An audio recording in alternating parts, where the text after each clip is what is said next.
అంటే నిశ్చయముగా నీవు నీ చేతుల కష్టార్జితమును దేవుని బిడ్డలు మనం ఏం చేస్తామంటే మనము చేసే ప్రతి కష్టార్జితాన్ని దేవుడు మనల్ని దీవిస్తాడు.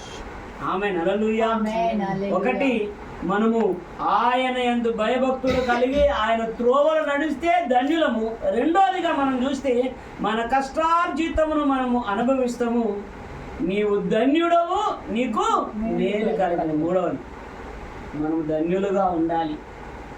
ఆయన యందు భయము భక్తి కలిగి ఉన్నప్పుడు మనం ధన్యులుగా జీవించుతాం. ఇంకొక మంచి మాట అంటాడు, నాలుగో మాట ఏంటంటే, ఎప్పుడైతే నువ్వు దేవుని సన్నిధానంలో ఉంటావో నీ భార్య ఫలించు ద్రాక్షవల్లి. ఆమేన్, హల్లెలూయా. ఫలించే ద్రాక్షవల్లి వలె ఎప్పుడైతే నువ్వు దేవుని సన్నిధానములో ఉండాలనుకుంటావో దాన్ని బట్టి దేవుడు నిన్ను ఫలింపజేస్తాడు. దేవుని యందు భయము భక్తి కలిగి దేవుని త్రోవలను మనం నడిస్తే ఆయన మనను ఈజీగా ఫలింపజేస్తాడు. హల్లెలూయా. ఇంకొక మాట, చివరిగా ఇంకొక మాట చదివి ప్రార్థన చేసుకుందాం. చూడండి, సియోనులో నుండి యెహోవా నిన్ను ఆశీర్వదించును. ఇంకొక మంచి మాట, నీ జీవిత కాలం అంతా కూడా ఏం కలుగుతుందంట? క్షేమము కలుగుతుందంట. ఆమేన్, హల్లెలూయా.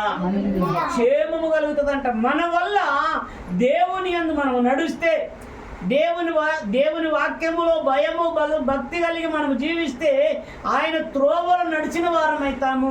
రెండోదిగా మన కష్టార్జితాన్ని దేవుడు ఆశీర్వదిస్తాడు. మూడోదిగా మనము మేలు చేయడం నేర్చుకోవాలి, అప్పుడు ఫలించే ద్రాక్ష వల్లి వలె ఉంటారండి. నాలుగోదిగా మనం చూస్తూ ఉన్నాం, సియోనులో నుండి ఎక్కడ నుంచి వస్తాడట? దేవుని దగ్గర నుండి మనకు ఆశీర్వాదం ఇస్తాడు. ఆమేన్, హల్లెలూయా. ఎక్కడి నుంచి వస్తుందట? దేవుని దగ్గర నుండి ఆశీర్వాదం మనకు వస్తాడు. మనకు వచ్చిన ఆశీర్వాదము చివరిలో ఏమంటాడంటే, చూడండి, చివరి 6వ వచనంలో, నీ పిల్లల పిల్లలను నీవు చూచెదవు. ఆ ఆశీర్వాదం వల్ల మనం ఏం చేస్తామంట? మన పిల్లలను కూడా మనం చూచెదము. ఆమేన్, హల్లెలూయా.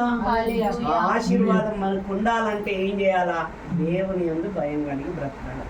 దేవుడు ఇచ్చిన సమస్తంలో కూడా మనము దీవింపబడాలి అంటే దేవునికి నమ్మకంగా ఉండాలి, దేవుని సన్నిధానంలో ముందుకు వెళ్ళాలి. దేవుడి మాటలు దీవించి ఆశీర్వదించును గాక.